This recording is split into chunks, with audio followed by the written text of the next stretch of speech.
Kurang lebih seperti itu Bunda Eri, mudah-mudahan bisa. Baik Ibu Dokter, masih ada kesempatan untuk baca pertanyaan lagi Ibu Dokter? Mangga. Masih terkait banyak yang barusan Ibu Dokter bilang ada kondisi yang meninggal saat sholat, ini di sini juga ada sharing dan bertanya ya. Aku pernah saksikan perilaku seorang saat sakaratul maut, kata Ibu Zafriza ya. Tanya, sholat asar berulang-ulang, wudu setiap selesai sholat asar lagi, wudu lagi. Sebelum isya beliau koma 17 jam. Besoknya di ruang ICU, kedua tangannya bergerak dan mau diangkat. Terus ditahan oleh dokter, tapi beliau lawan. Dokter itu nahan, berarti dia melawan. Hingga seluruh tubuhnya bergetar. Terus aku bilang ke dokter, berarti Ibu Jafriza ini menyaksikan. Biarin dok, lepaskan. Dan Masya Allah, beliau angkat kedua tangan hingga gerakan takbir sempurna. Kemudian beliau lipat sendiri tangannya seperti gerakan sholat. Masya Allah. Lalu napasnya berhenti, wajahnya tersenyum indah. Seluruh yang layak komentar, orang ini baik sekali. Orang ini baik. Luar biasa. Pertanyaannya, bagaimana hubungan perilaku saat sakaratul maut dan sambungan otak yang terbentuk saat hidup? Tadi sudah dibahas juga oleh Ibu Dokter ya. Lalu yang selanjutnya, Ibu Rahmi, kira-kira apa yang menyebabkan seorang hafid 30 juz yang kena sakit skizofrenia itu gangguan ya berarti ya. Di dalam ilmu neuroscience itu yang mempengaruhi kemampuan seseorang untuk berpikir ya, Bu Dokter. Dan apa yang harus dilakukan orang dekatnya, mohon penjelasannya. Ada lagi Ibu Nabila, bagaimana ya menghadapi orang yang prasangka buruknya tuh lebih tinggi. Dan kita berusaha untuk mengalihkan untuk husnudon, tapi prasangka buruknya terlalu membuatnya yakin dan sering curiga terhadap orang lain. Bagaimana memberikan saran kepada orang tersebut? Ya, saya juga sering menyaksikan itu, bahwa seseorang itu kalau menilai orang selalu buruk, bercerita tentang ini buruk, gak ada yang baik. Ketika dia mengenal A, diceritakan buruknya. Mengenal B, ceritakan buruknya. Semua yang diceritakan adalah buruknya. Itu kenyataannya seperti itu. Bahkan sering juga orang tersebut untuk menguatkan prasangka buruknya, sering bawa dari dalil, sering mencari-cari alasan, mencari-cari postingan orang-orang, ulama, untuk menguatkan prasangka buruknya. Itu memang kejadian nyatanya banyak seperti itu. Ada lagi yang selanjutnya dari masih bersambung semua ya pertanyaan ini ya. Ya, baik. Tadi mungkin itu dulu ya. Baik. Bu Dokter. Ya, terima kasih banyak. Masya Allah, alhamdulillah. Ini senang banget kalau ya sahabat-sahabat langsung mengaplikasikan dengan kesehariannya ya. Ya, saya boleh share screen lagi ya. Ya. Jadi saya share screen-nya karena lebih enak pakai gambar ya kalau kita jelasin tentang apa yang terjadi di tubuh kita ya. Ya, jadi gini. Oke, ya. Nah, kan di otak kita ini kan terjadi sambungan-sambungannya, sambungan saraf ya. Terutama kebiasaan yang dilakukan atau yang setiap hari dilakukan, maka sambungan saraf ini akan menebal, ya berulang kali. Tadi diceritakan ya bahwa karena ibunda ini tegak sholatnya, bahkan betul-betul ya sudah tegak tumaknina berulang, dan mungkin usianya juga ya sudah mungkin cukup banyak usianya. Berarti kan di otaknya itu ada sambungan ya kebiasaan sholat yang tepat waktu, tumaknina ya dan sebagainya. Ini sambungannya tuh udah kuat gitu. Sehingga pada saat koma itu kan berada di gelombang bawah sadar ya, maka badan ini melakukan seperti apa yang diperintahkan di otaknya. Karena tadi kita tahu ya dari otak ke tubuh itu kan ada sistem saraf yang jalan tadi listrik yang membawa pesan. Pada saat koma bawah sadar itu lebih kuat lagi sebetulnya. Kenapa? Karena tidak ada kehendak-kehendak lain kecuali ya apa yang ada tersambung memorinya itu. Makanya kenapa kita diminta untuk melakukan kebiasaan-kebiasaan baik supaya di akhir hayat pada saat kita mau meninggal itu kan pasti otak kita itu bekerja di bawah sadar biasanya. Nah, pesan yang ada di otaknya itu yang bagus-bagus kan jalan di badan. Makanya badannya ini akan mengikuti ya kondisi seperti itu. Ya. Dan ini penjelasan yang sangat sederhana, walau alam bisawab. Tentu ada lagi makna-makna yang lebih luar biasa yang kita belum sampai juga untuk bisa dibahas seperti itu oleh saya gitu ya. Nah, oke. Nah, adapun masalah schizofrenia ya. Jadi gini, schizofrenia itu adalah kondisi di mana ya dia ada faktor genetik juga, yaitu kepribadian schizoid, kepribadian yang di dalam otaknya secara genetik ini ada sambungan-sambungan saraf yang secara genetik itu ya berpotensi untuk ya waham istilahnya ya. Waham itu adalah dia punya keyakinan tapi sebenarnya keyakinannya salah, tapi dia percaya gitu. Itu udah ada potensi sambungan di otaknya secara genetik. Ya gitu. Kemudian ada halusinasi, jadi misalnya itu ciri-ciri schizofrenia, waham, halusinasi, dan ya nalarnya itu tidak bekerja pada saat itu. Tapi itu ada potensi-potensi saja secara genetik. Nah, potensi ini ya sambungan-sambungan yang ada di otak ini sudah berpotensi, dia akan jadi nyala gitu ya. Nyala itu potensi yang ada di sambungan karena secara genetik.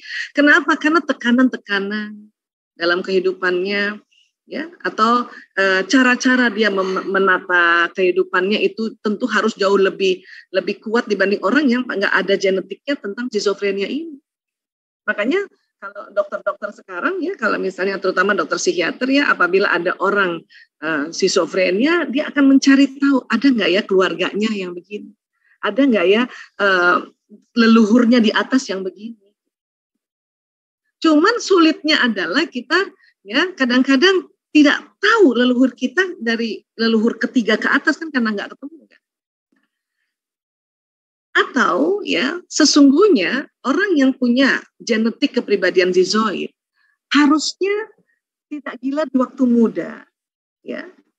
Karena kalau dia hidupnya dalam kehidupan yang tidak terlalu tertekan ya, tahu bagaimana memanage emosi dan sebagainya ya, dia hidupnya itu tadi ya, polanya hidup sehat itu, baru dia schizofrenia itu di atas 70 tahun ya.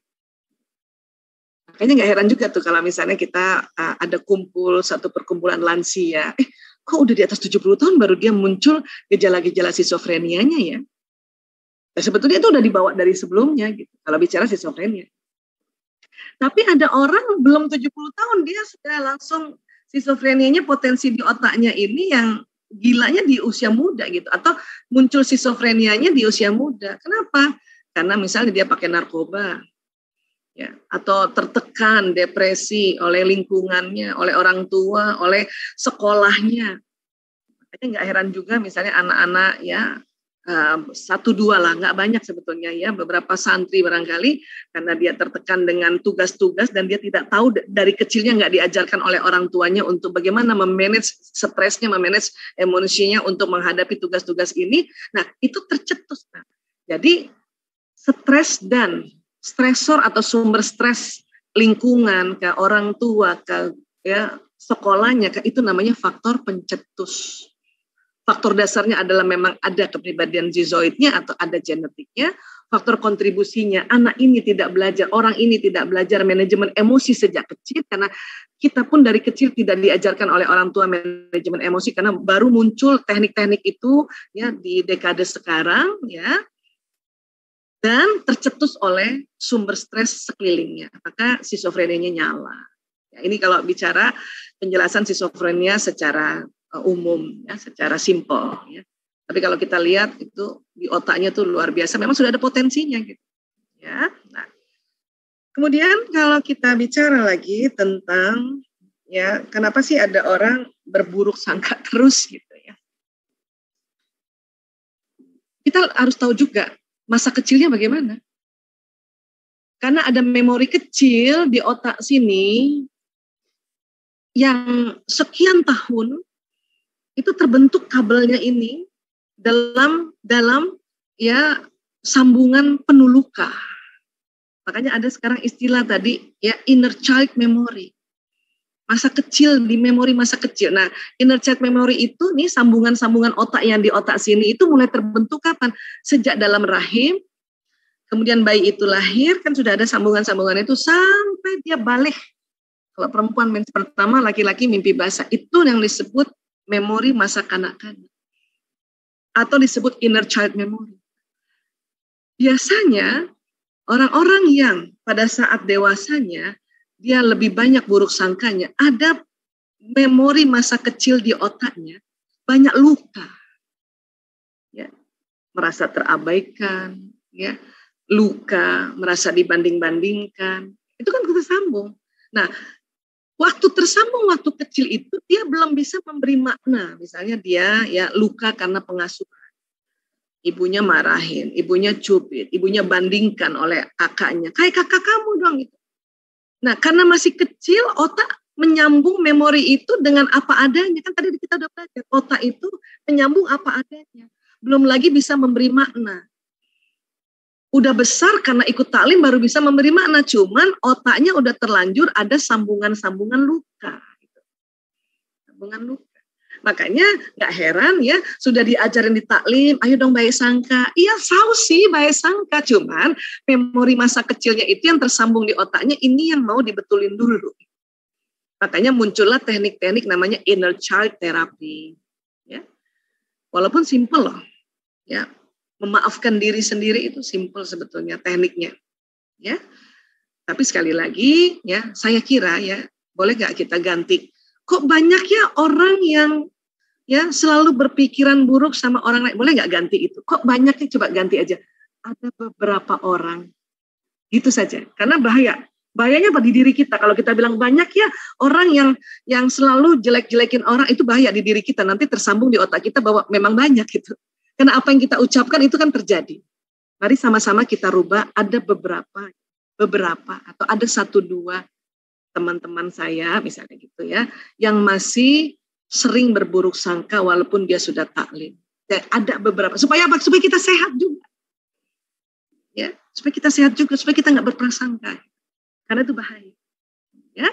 Nah, jadi sekali lagi kalau ditanya Bu Aisyah, itu tadi inner child memory-nya perlu dibetulkan dengan beberapa teknik, yaitu teknik-teknik muhasabah. Ya. Tapi sekali lagi supaya kita juga terhindar dari prasangka buruk itu, kalau ada sesuatu yang negatif sampaikan ya beberapa. Karena di dunia ini lebih banyak yang baiknya sebetulnya. Ya, kurang lagi seperti itu Bunda Eri, mudah-mudahan bisa menjawab tadi.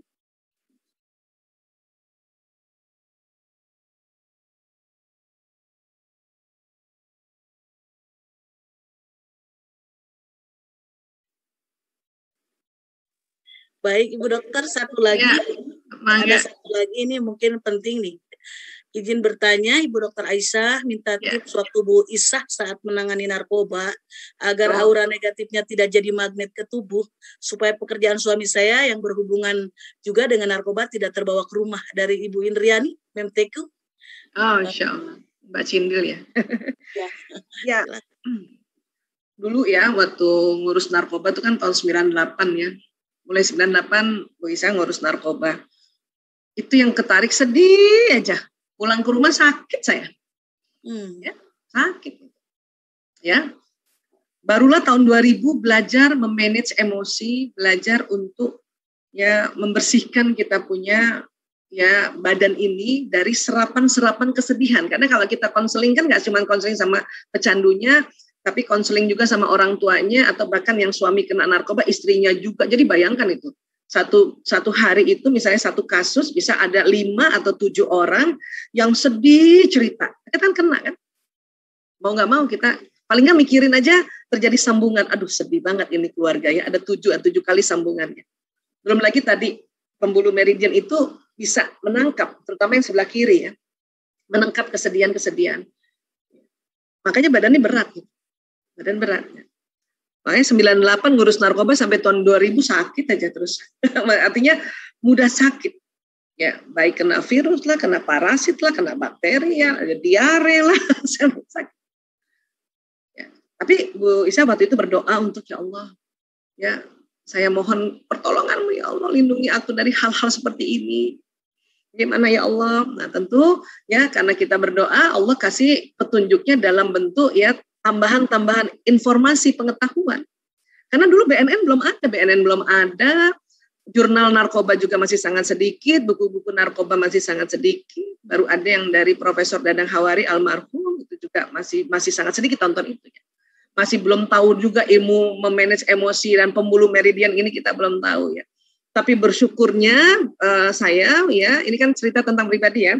Saya karena sekolah di Al-Azhar, ya, SMP, SMA, maka pelajaran-pelajaran di sekolah itu kan ya masuk di dalam diri ya memori remaja saya bahwa ya pakai cara-cara Islam untuk menghadapi apapun. Jadi perbanyak istighfar. Kemudian itu tadi berbaik sangka, kemudian tawakal pada Allah. Itu untungnya sudah ada ilmu itu gitu. Dan itu gunanya kenapa kalau kecil sama remaja ya itu belajar tentang konsep Islam itu tuh berguna banget. Ya, nah tahun 2000 barulah belajar tentang manajemen emosi bahwa oh ternyata ya supaya gak masuk di dalam tubuh kita ya sebelum pulang itu dilepasin dulu semuanya. Waktu kita dengar orang curhat kan mau nggak mau tuh nyambung tuh di otak. Nah supaya nggak sambung kuat, maka waktu dengerin orang curhat ini udah ngebatin istighfar. Astagfirullahaladzim. Bahkan kadang-kadang suka muncul keluarnya pas ibunya cerita langsung astagfirullahaladzim. Nggak apa-apa juga, ya.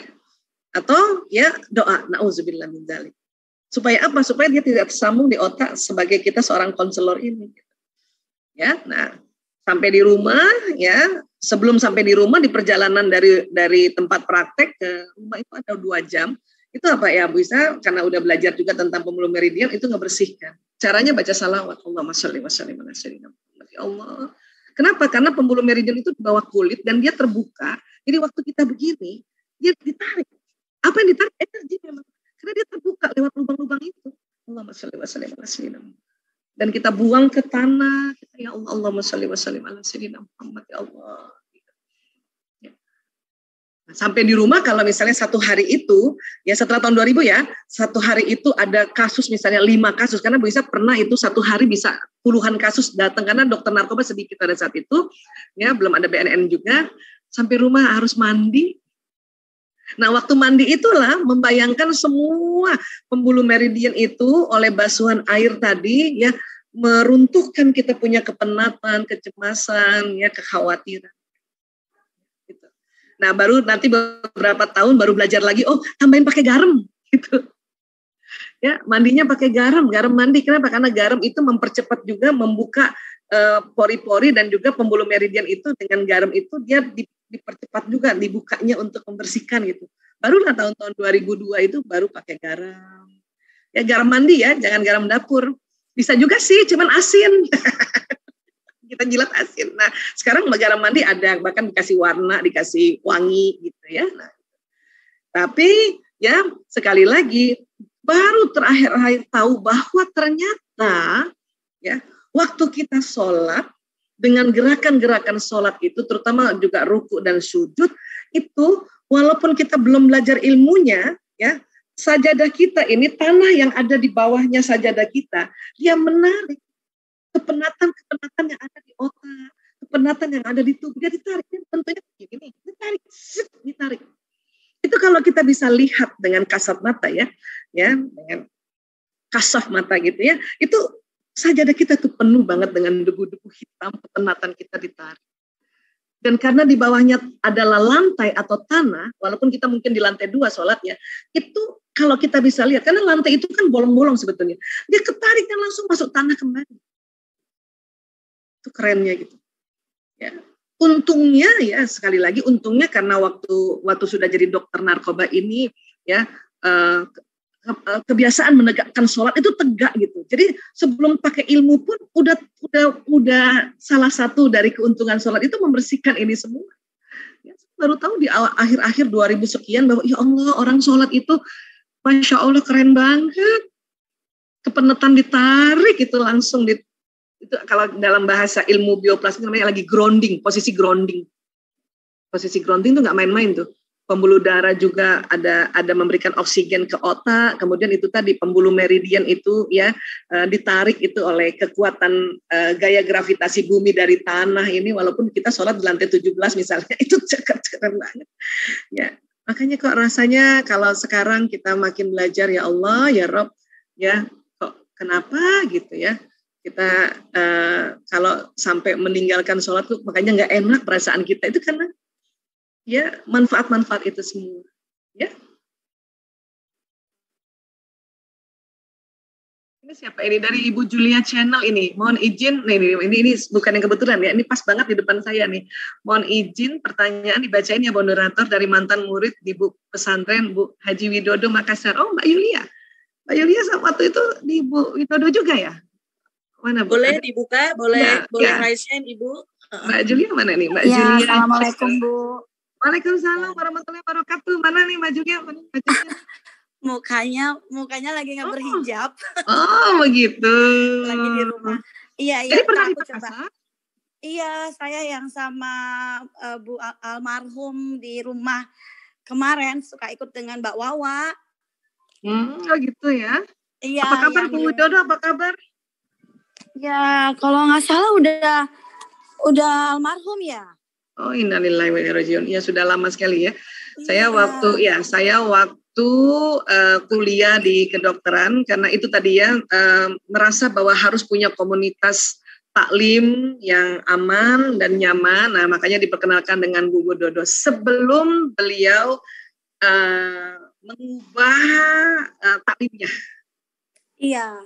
Waktu itu hari saya masih SMA kalau nggak salah ya Bu dokter, dan ketemu pertama di sana sama Ibu Dokter Aisyah.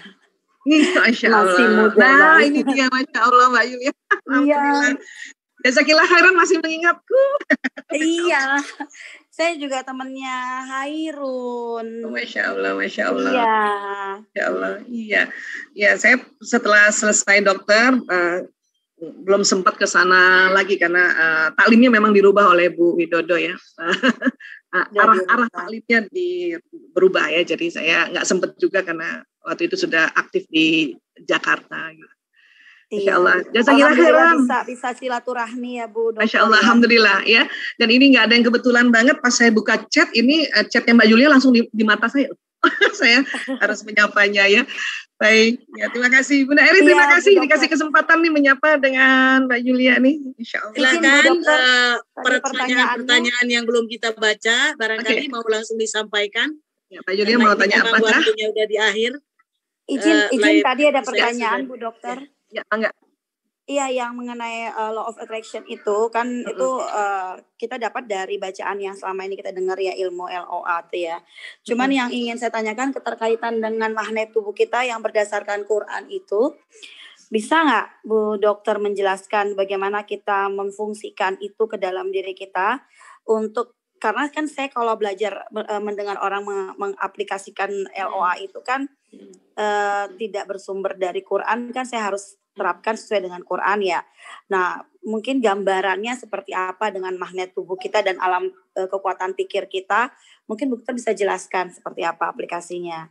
Gitu Bu Dokter. Mbak Yulia ada Quran nggak di depan? Di depannya Mbak Yulia ada Quran nggak? Saya bisa ambil. Ya, coba ya. Coba buka surat Az-Zariyat ayat 23. Sebentar. Surat Az-Zariyat ayat 23 ya.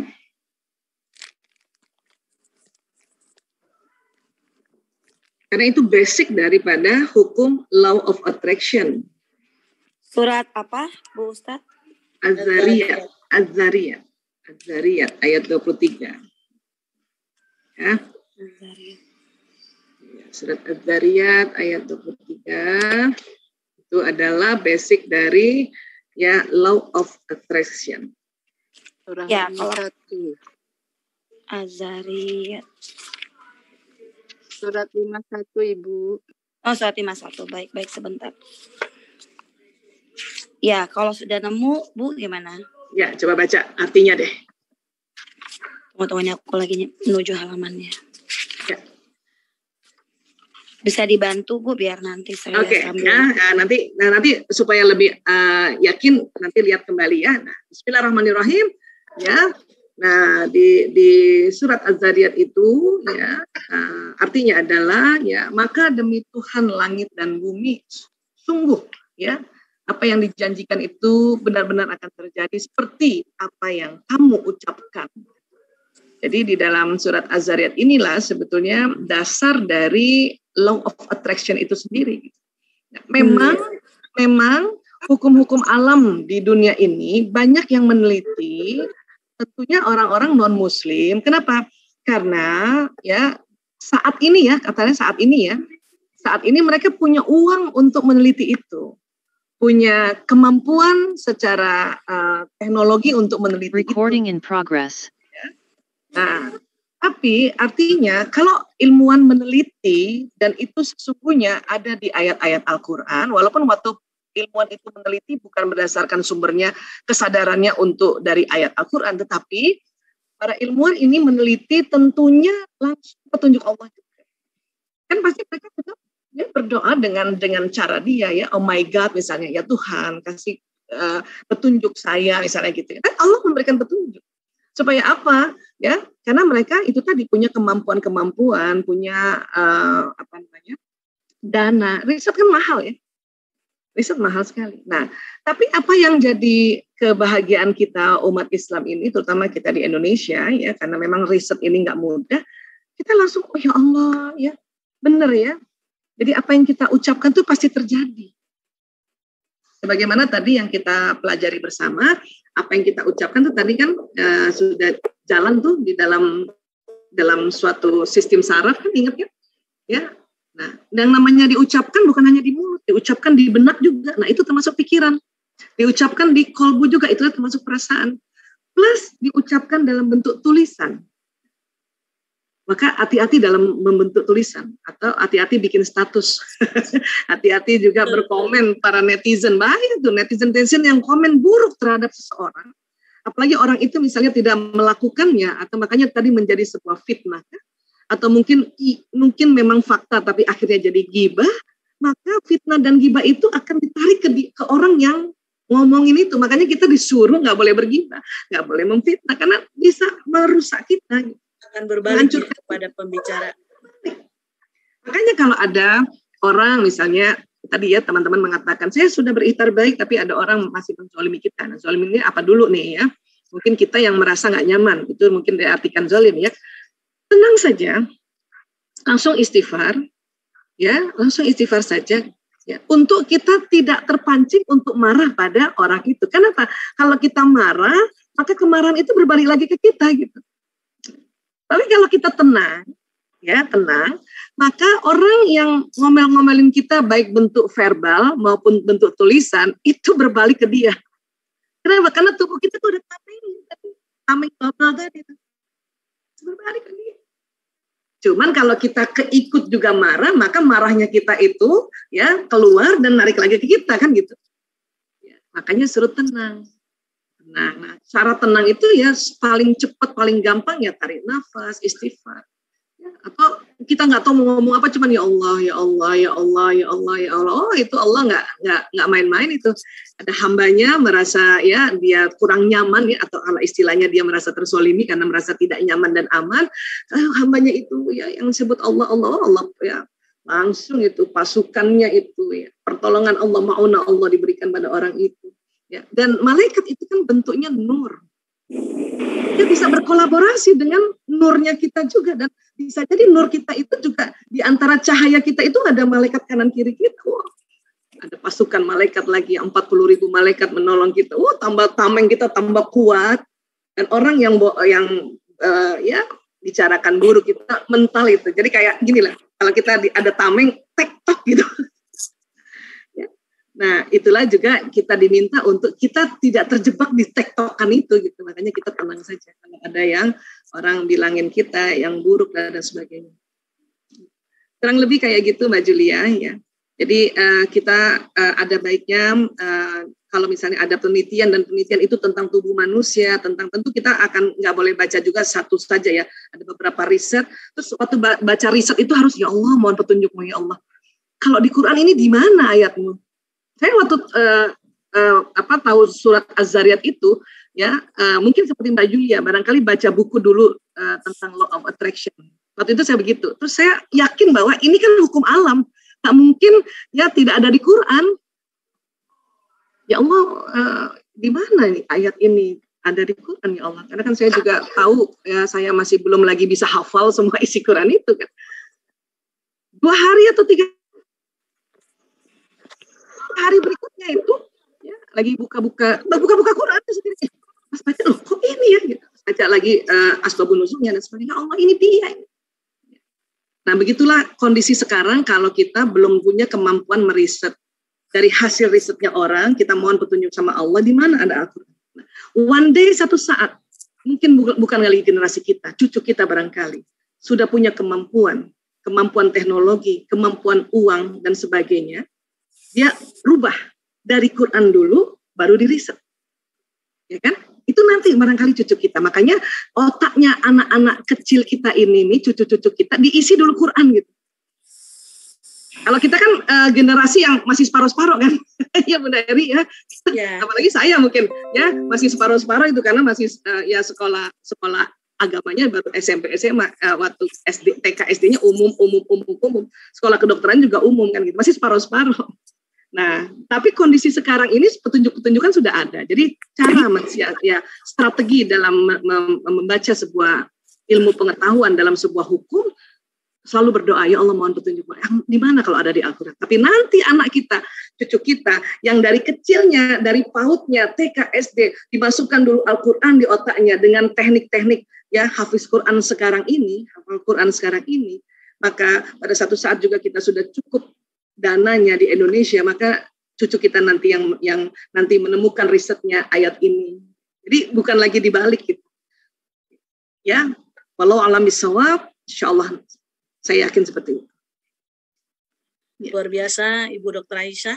Memang ya di kampus juga ada pelajaran di PT IKI ya, Al-Quran dan Sains itu terus mengupas tuntas tentang mana-mana yang berhubungan yang bisa diaplikasikan untuk masa sekarang. Termasuk nuklir, magnet, semuanya itu tadi. Iya, ya. Jadi kan ini ada dua ya, jadi ilmuwan yang non muslim kan menemukan karena tentu petunjuk Allah dan punya uang gitu kan. Nah, jadi ada beberapa orang juga ya, diantaranya Bunda Erika gitu ya, yang Allah kasih tugas untuk menyambungkan ini gitu. Ya, dekade sekarang ya. Kalau the next-nya barangkali nanti cucu kita yang teliti langsung karena di otaknya udah Quran. Ya. Ini ibu-ibu jamaah di sini mungkin 50% juga mereka ikut kelas Al-Quran. Termasuk fahmul ma'ani, memahami makna, asbabun nuzul, tafsir, dan setelah mereka kajian, saya paksa untuk setoran dengan waktu dalam 1 minggu. Insya Allah. Satu surat, misalkan surat pendek. Ada 17 grup, ya alhamdulillah. Insya Allah. Ya, saya juga senantiasa berikhtiar tiap hari kan pakai teknik repetisi ya. Satu ayat baca aja 40 kali. Satu ayat baca 40 kali. Yang ke-41 tutup mata hafal loh. Ya, luar biasa. Ya, itu. Jadi satu ayat itu baca 40 kali, ulang lagi, baca sampai 40 kali supaya terjadi sambungan di otak tadi itu. Ya. Nah, kalau metode itu kita yang tahu, Bu Dokter. Kadang-kadang sudah kita coba ditulis, dia nggak paham. Coba didengarkan. Jadi ternyata kita yang tahu mana yang cocok dengan kita. Ya. Makanya kalau saya pakai yang itu. Ya. Baca 40 kali, udah baca artinya juga kan? Ya. Baru ke 41 tutup mata, udah.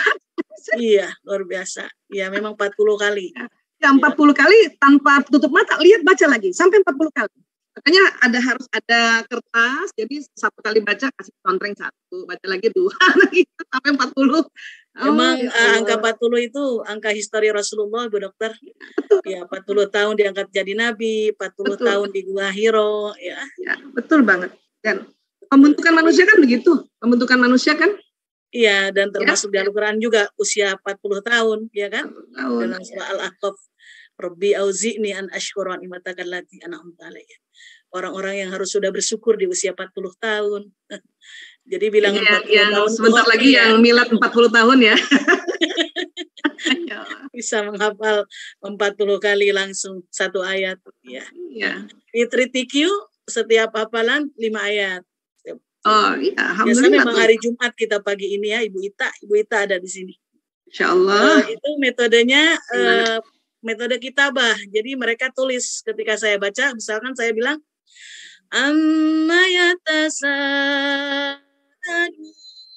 Mereka menulis, saya baca 5 kali sampai mereka selesai menulis. Nempel katanya itu. Oh, berarti itu Ada metode. gerakan, ya. Ya, Gerakan. luar biasa. Ya. Insya Allah. Sepertinya waktu kita sudah habis ya, Ibu Dokter juga perlu istirahat. Afwan. Masya Allah, Masya Bacakan Allah. semua pertanyaan-pertanyaannya. Mudah-mudahan Allah mempertemukan kita kembali untuk meraup sebanyak-banyak wawasan dan ilmu yang sudah Ibu Aisyah dapatkan sebagai amanah dari Allah Subhanahu wa Ta'ala. Ada karomah tersendiri, ilmunya tuh luar biasa, ada 2 disiplin, dari Al-Quran dan dari sainsnya itu, parenting. Ibu-ibu selalu rindu, makanya tadi sebetulnya kalau tidak keluar masuk semuanya ada 500. Oh, Masya Allah. Saya sampai nggak lihat lagi jumlahnya. Ya, yang berpindah ke Facebook dan ada yang berpindah ke YouTube. Ya. Tapi saya lihat tadi kalau dihitung, wah ini ada 500 yang ngebit. Tadi bertahan di 300, hampir 400. Akhirnya sekarang sudah banyak yang pamit. Ada masih di 310, 309. Masya Allah, semoga perkumpulan kita ini perkumpulan yang penuh rahmat dan barokah, Ibu Dokter. Amin ya Allah. Amin ya Allah. Bunda Eri, ini ada saya tergelitik juga nih, mau jawab sedikit boleh ya?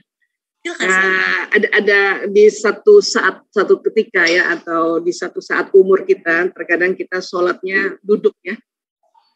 Sholatnya duduk ya. Nah, bagaimana hitungannya ya? Memang kalau kaidah pertamanya kita berusaha untuk sholat yang sebagaimana mestinya, karena itu memang ya sempurna. Ya, itu memang betul-betul terjadi satu mekanisme 360 derajat dalam satu rakaat. Ya. Namun kan ada rukhsah ya, ada keringanan dalam Islam ini. Ya. Yang, di Al-Quran sendiri, Bu Dokter, ya surah Ali Imran 191 itu. Nah, makanya karena ada rukhsah. Ya. Karena ada rukhsah keringanan, karena kondisi tubuh kan kadang-kadang dalam usia banyak itu berarti kan sudah kepake berapa tahun gitu ya. Misalnya ada usia 60 tahun gitu ya. 60 tahun sudah bermanfaat buat kita. Kemudian Allah kasih rukhsah keringanan ya.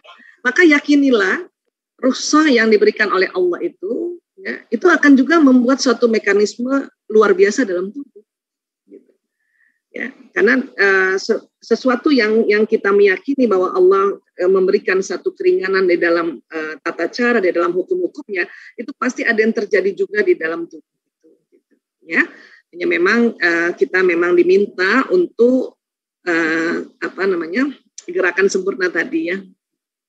Ya, gerakan sempurna bagi yang kuat gitu ya. Makanya bagi yang kuat ya. Tapi ya, jadi buat sahabat-sahabat semuanya. Karena banyak yang suka menangis, Ibu Dokter, jamaah juga kalau sholat duduk sambil nangis.